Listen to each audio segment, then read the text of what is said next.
This is my 2006 Lotus Elise. This is one of the most focused sports cars ever made. And I try to drive it every day of the year except for the worst parts of winter. And over here is the opposite, the Toyota Sienna Minivan, representing that much maligned area of car ownership where driving doesn't matter anymore, but hauling stuff really does, and that it does very well all the time year-round. Every car has sacrifices between practicality and fun, and whatever you drive, unless of course it's an Ariel Atom or a 15-passenger van, is somewhere between these two. This is what we call the spectrum of sacrifice. We're all told that once you become an adult, you have kids, you grow up. You have to go from this to this. Because the sports car's fun, we love it, it's great to drive, but it can't do all of the stuff of life. It can't carry things, it can't run errands, it can't do the things where the minivan excels. Or can it? If you need space, well, a minivan is essentially a box that converts into a shipping container. And the Lotus requires strategic thinking. Need cup holders? Well, the minivan can handle more drinks than you have people. The Lotus also has a cup holder right from the factory. Really, it does. But you actually have to use the glove box. Yes, that's the glove box.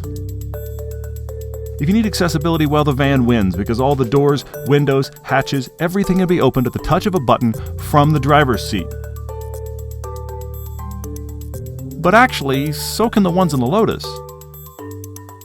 If you're a parent and have kids, well, the minivan, of course, was made for kids. If you like to procreate, the van has a spot for them. The Lotus actually is surprisingly kid-friendly. I use it as a school bus for my son. You do have to find a narrow car seat. And if you have more than one kid, well.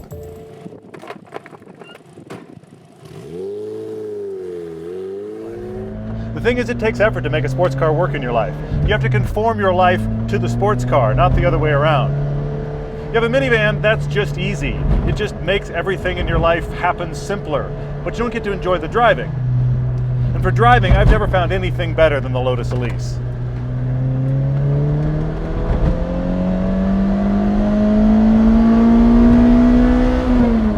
Just driving down the block makes me smile, let alone a road with good corners.